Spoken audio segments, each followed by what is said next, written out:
Selamat berjumpa kembali pada video pembelajaran ini ya. Gimana kabarnya?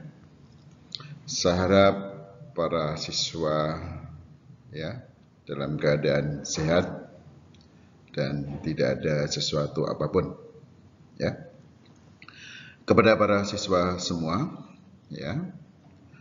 Pertama, Bapak panjatkan puji syukur kepada Tuhan Yang Maha Esa karena atas berkat dan rahmat-Nya ya, sehingga kita bisa berjumpa bersama dalam keadaan sehat ya. Yang kedua, Bapak mau menyampaikan satu materi yang terkait dengan materi baru bab 2 di dalam pembahasan ini ya, di mana pembahasan sebelumnya kita tutup tentang teknik penulisan laporan penelitian ya. Nah, kita memasuki bab baru tentang ragam gejala sosial dalam kehidupan masyarakat ya, ragam gejala sosial yang ada di dalam kehidupan masyarakat ya. Nah, di dalam mempelajari ini apa yang kompetensi yang akan kita capai ya dalam pembahasan ini. Pertama, siswa harus bisa menjelaskan ya apa yang dimaksud dengan ragam gejala ya, ragam gejala sosial. Yang kedua, melalui diskusi dengan teman-teman, Anda bisa memberikan satu contoh ragam gejala sosial yang ada dalam satu kehidupan masyarakat. Ya, silakan simak dengan baik dan silakan Anda duduk ya dengan rileks dan penuh dengan konsentrasi yang terkait dengan materi yang Bapak sampaikan di dalam bab baru ini tentang ragam gejala sosial ya. Nah, Anda ya, sekarang kita ya, Anda semua bisa melihat adanya suatu gejala sosial dalam kehidupan masyarakat yang terkait dengan satu gaya atau stil orang berbelanja ya. Kalau dulu orang datang ke pasar bertemu dengan penjual dan pembeli, atau ke toko bertemu dengan pemilik toko dan pedagang dengan pembeli, atau mungkin di supermarket ya. Tapi sekarang semakin berkembang era digital ini, penjual dan pembeli tidak perlu ketemu ya. Maka ada toko online atau online shopping ya. Ini sebagai satu contoh yang ada di dalam suatu ragam gejala sosial yang ada dalam kehidupan masyarakat ya. Gejala ini merupakan satu jawaban dari kemajuan teknologi khususnya di dalam bidang telekomunikasi dan digital ya. Nah, inilah sebagai satu contoh ya, bahwa ragam gejala sosial itu sebagai suatu hal yang dinamik, sebagai suatu hal yang terus berkembang ya. Sistem belanja ini pasti akan memiliki suatu dampak, bisa positif, bisa negatif. Bisa positif, orang akan mudah memperoleh suatu barang yang tidak ada di sekitarnya karena memang secara online bisa dia dapatkan. Secara negatif mungkin kalau seseorang itu tidak bisa mengendalikan, maka akan terjebak dalam suatu kehidupan yang konsumtif ya. Nah, ragam gejala sosial contoh ini sebagai satu hal yang kita lihat dalam kehidupan sehari-hari. Baik. Nah, di dalam tujuan pembelajaran yang kita capai nanti adalah melalui kegiatan mengkaji ragam gejala sosial, peserta didik dapat menunjukkan kepedulian terhadap kehidupan sosial secara proaktif. Yang kedua, melalui kegiatan diskusi mengenai ragam gejala sosial, peserta didik mampu menumbuhkan rasa ingin tahunya terkait gejala sosial dalam kehidupan sehari-hari dengan menunjukkan contoh gejala sosial yang ada. Yang ketiga, melalui analisis kasus terhadap ragam gejala sosial, peserta didik mampu mendeskripsikan atau menjelaskan ragam gejala sosial yang berkaitan dengan keanekaragaman atau heterogenitas, penyimpangan sosial, dan perubahan sosial secara tepat. Keempat, melalui kegiatan penelitian sederhana terkait ragam gejala sosial dalam masyarakat, peserta didik mampu membuat laporan tugas dan presentasi hasil identifikasi gejala sosial secara sistematis.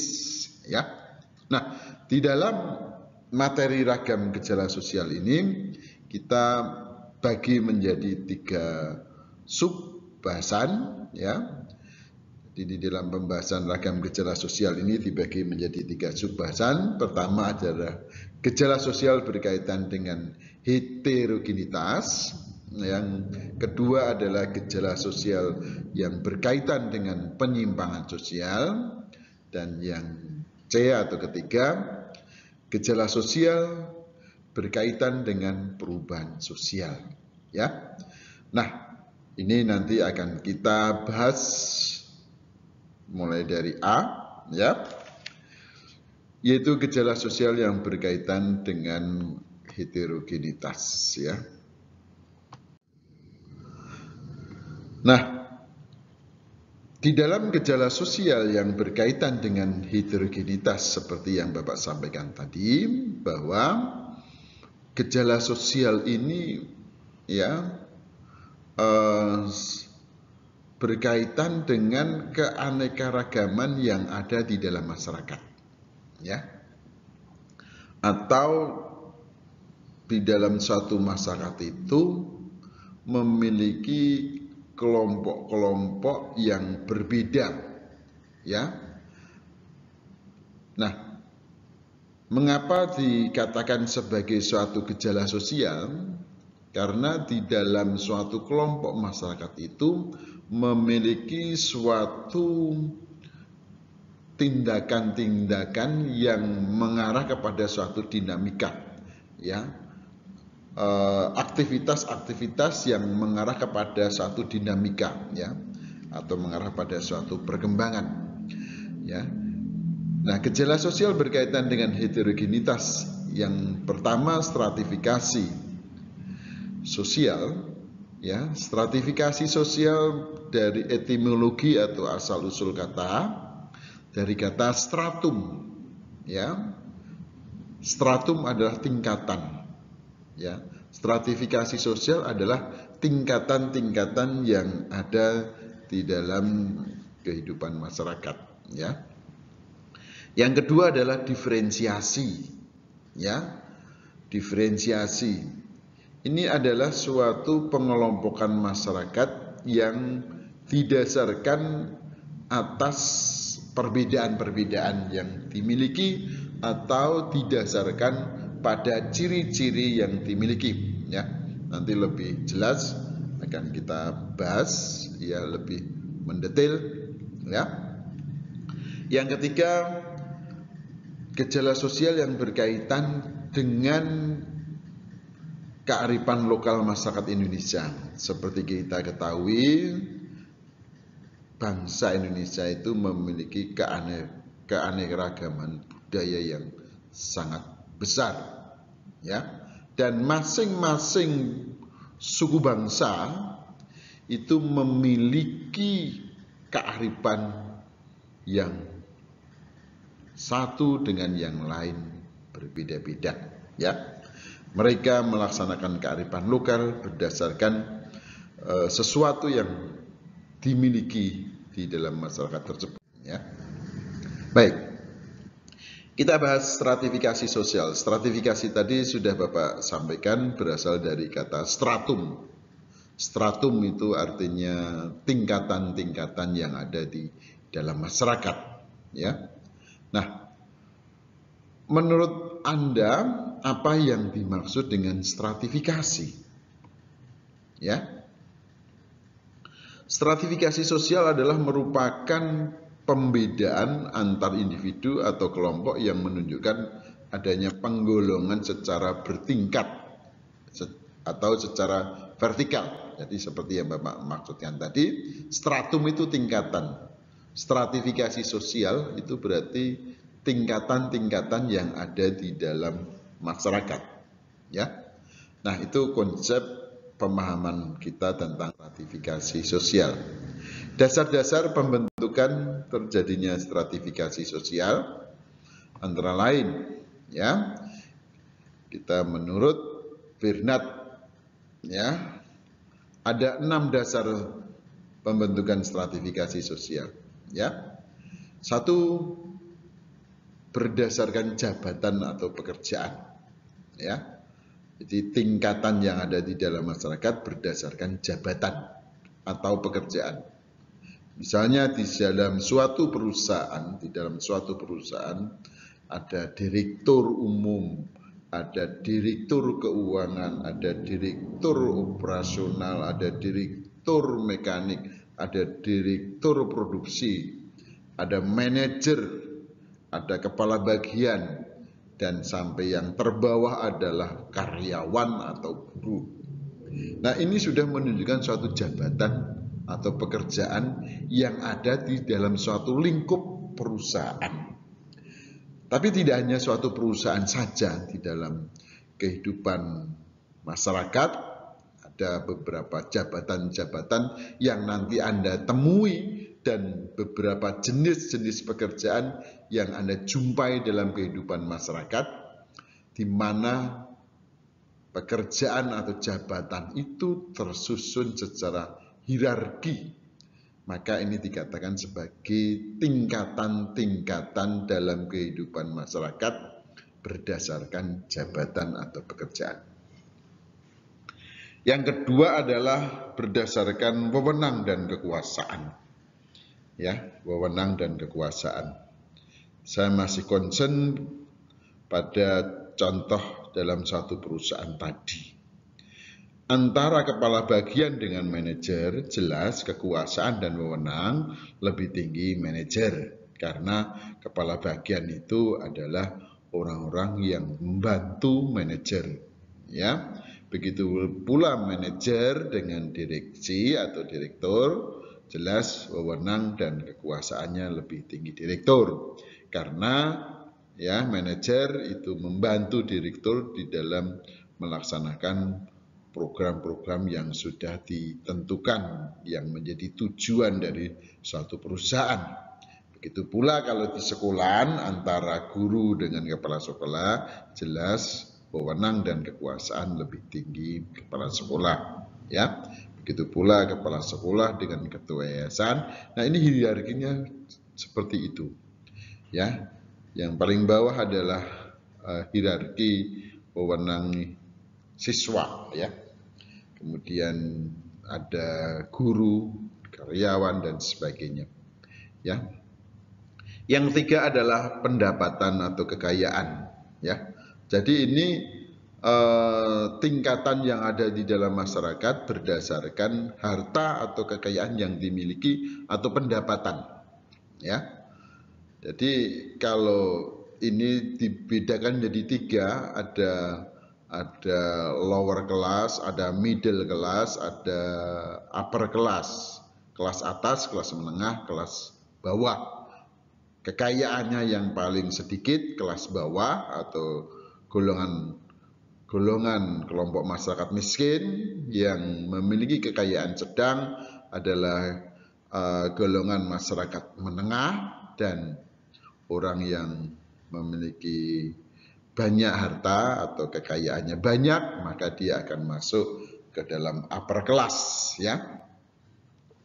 Kemudian yang keempat tentang pendidikan dan pengetahuan. Nah, jenjang pendidikan ini yang kita perlu ketahui adalah dibagi menjadi 3, ya. Jenjang pendidikan dasar, ya. Kemudian yang kedua jenjang pendidikan menengah, SMK dan SMA. Sedang pendidikan dasar itu SD dan SMP, ya. Pendidikan menengah SMK dan SMA, dan yang terakhir yang paling tinggi adalah jenjang pendidikan, ya, tinggi atau pendidikan akademi atau mungkin sekolah tinggi atau universitas atau mungkin perguruan tinggi, ya. Nah, ini berdasarkan jenjang pendidikan dan sekaligus penguasaan di dalam bidang ilmu pengetahuan, ya. Yang kelima adalah stratifikasi sosial yang didasarkan dalam kehidupan agama, ya. Mungkin ada pemimpin agama, ya. Kalau di dalam kehidupan masyarakat gereja ada pendeta, ada pastor, ya. Di atas pastor kemudian ada, ya, uskup, di atas uskup ada paus, dan berikutnya sampai ke tataran paling bawah yaitu umat biasa, ya. Kemudian yang keenam atau yang terakhir, stratifikasi sosial didasarkan kedudukan kekerabatan atau kedudukan dalam keluarga, ya. Kedudukan keluarga ada anak, ada kakak, ada, ya, adik, Anda punya adik, Anda punya kakak, secara umur jelas mereka memberikan sebutan yang berbeda. Ini merupakan tingkatan di dalam keluarga. Begitu pula Anda dengan adik orang tua Anda, om atau tante, memiliki tataran yang lebih tinggi, ya. Kemudian orang tua, nenek, dan sebagainya, ya. Itu adalah dasar stratifikasi yang kita jumpai di dalam kehidupan sehari-hari yang ada di dalam masyarakat, ya. Baik. Bagaimana proses terbentuknya stratifikasi sosial yang ada di dalam masyarakat, ya? Proses terbentuknya bisa secara alami dan bisa secara non alami, ya. Kalau kita melihat pada ilustrasi gambar, ya, bahwa dari anak ke remaja dan remaja ke dewasa, dewasa ke orang tua, itu prosesnya alami, ya. Proses terbentuknya tingkatan atau stratifikasi sosial itu terjadi secara alami. Tapi ada juga yang tidak secara alami, ya. Misalnya Anda sebagai kepala keluarga, sebagai seorang ayah, atau sebagai seorang ibu, ya, itu suatu proses yang harus Anda rencanakan, yang harus Anda lakukan, ya, dan bisa Anda tidak melakukan, ya. Berbeda dengan proses alami itu Anda nggak bisa menolak, ya. Kalau Anda tetap hidup dari anak menjadi remaja, nggak bisa loncat dari anak menjadi dewasa, ya. Nah,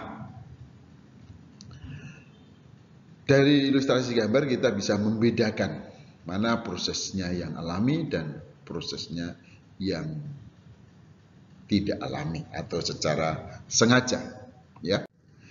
Berikutnya adalah contoh stratifikasi sosial yang ada di dalam masyarakat, ya. Misalnya dalam pendidikan, di situ ada pendidikan dasar yang dalam gambar itu ada seorang anak SD yang seragam merah putih dan anak SMP yang berseragam biru putih. Itu stratifikasi pendidikan, ya, bahwa mereka menduduki pendidikan yang paling rendah atau pendidikan dasar. Kemudian yang contoh berikutnya yang memakai celana panjang abu-abu putih sebagai contoh ya jenjang pendidikan mereka di atasnya atau pendidikan menengah, bisa SMA, bisa SMK. Nah, ini adalah contoh gambar tersebut tentang ilustrasi stratifikasi sosial yang ada dalam masyarakat dalam bidang pendidikan. Kemudian dalam bidang jabatan, ya, itu secara berjenjang hierarki ya, antara jabatan yang satu dengan jabatan yang di atasnya maupun yang di atasnya lagi dan seterusnya memiliki tugas yang berbeda-beda. Kedudukannya semakin atas atau jabatannya semakin tinggi, maka tanggung jawabnya semakin besar, walaupun kekuasaan dan wewenangnya juga lebih besar. Begitu pula yang jabatannya masih di bawah, mestinya tanggung jawabnya juga lebih rendah daripada orang yang memiliki jabatan yang ada di atasnya. Ya, baik. Kemudian yang ketiga yaitu stratifikasi keluarga. Ya, ada anak, ada orang tua, ada kakek. Nah, itu sudah memberikan suatu tanda bahwa di dalam keluarga itu ada tingkatan-tingkatan generasi satu, misalnya anak, generasi dua, orang tua, generasi di atasnya adalah nenek atau kakek. Ini menunjukkan suatu stratifikasi dalam keluarga. Ya, baik. Berikutnya adalah diferensiasi sosial. Ya. Diferensiasi sosial, ya, kita ketahui apa yang dimaksud dengan diferensiasi sosial. Difference, perbedaan, berarti perbedaan yang ada di dalam masyarakat. Perbedaan yang ada di dalam masyarakat didasarkan apa saja, ya, didasarkan atas ciri-ciri, ya, atau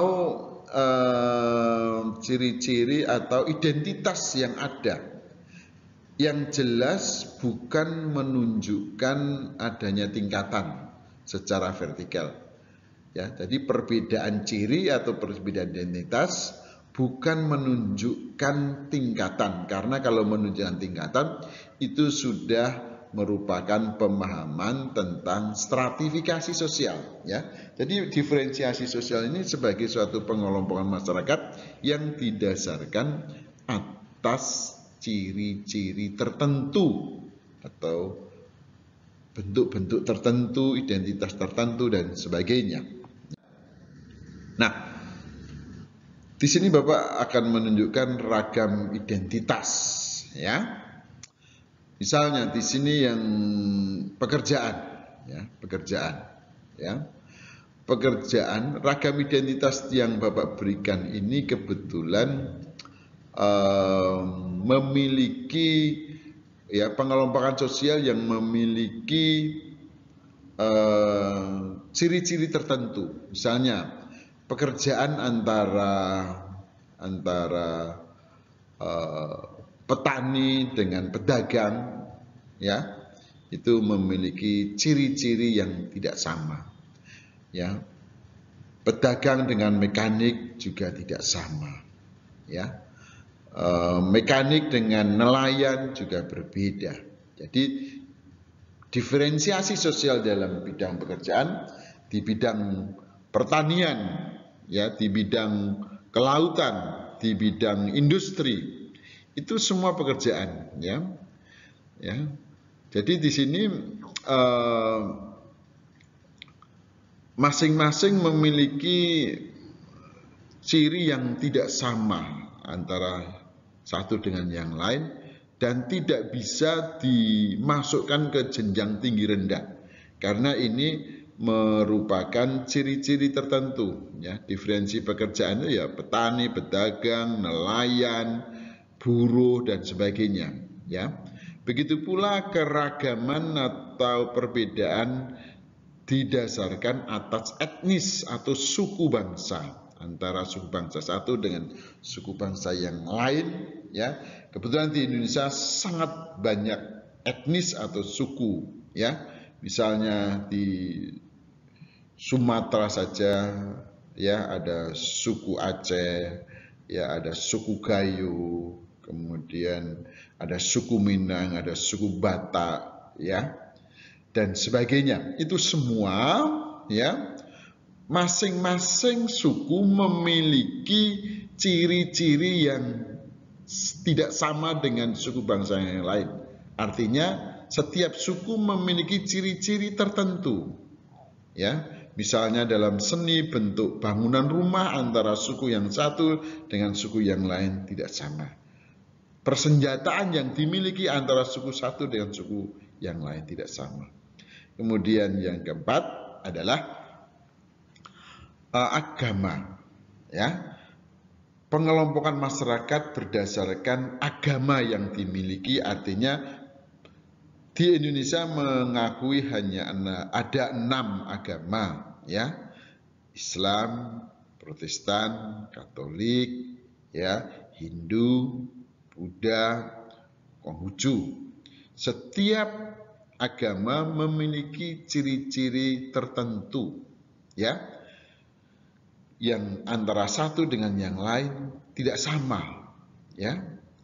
Misalnya antara Hindu dengan Buddha, dengan Konghucu, dengan Islam, mereka masing-masing memiliki tata cara yang tidak sama. Dan yang keempat yaitu ras, ya. Ras di sini adalah penggolongan masyarakat yang didasarkan atas ciri-ciri fisik. Sedangkan etnis adalah penggolongan masyarakat yang didasarkan atas budaya yang dimiliki. Sedangkan pekerjaan adalah penggolongan masyarakat yang didasarkan atas profesi atau keahlian, ya, yang dimiliki. Sedangkan agama adalah penggolongan masyarakat yang didasarkan atas religi atau keyakinan yang dimiliki, ya. Ras adalah penggolongan masyarakat yang didasarkan atas ciri-ciri fisik. Ada ras kulit putih yang namanya Caucasoid, ada ras kulit hitam yang namanya Negroid, ada ras kulit berwarna, ya, coklat muda atau kuning dan sebagainya adalah Mongoloid, ya, dan ras-ras khusus nanti ada juga, ya. Baik, ini yang didasarkan atas referensi, ya. Baik, sampai di sini materi pembelajaran kita pada pertemuan ini, ya. Materi ini secara umum bisa menjadikan satu literasi atau menjadi penambahan pengetahuan Anda. Apabila Anda ingin mengembangkan materi diferensiasi dan stratifikasi lebih banyak lagi, bisa Anda kembangkan melalui acuan-acuan yang lain yang memiliki kompetensi yang sama, ya. Bisa Anda kembangkan ke pengetahuan-pengetahuan, bisa Anda peroleh di perpustakaan buku tersebut atau bisa Anda cari di internet yang tujuannya bisa menambah pengetahuan Anda yang lebih luas. Ya, terima kasih atas perhatian Anda. Pesan Bapak, jaga kesehatan di dalam masa pandemi ini, ya, supaya kita tetap selalu sehat dan tetap semangat, ya. Terima kasih atas perhatian Anda semua.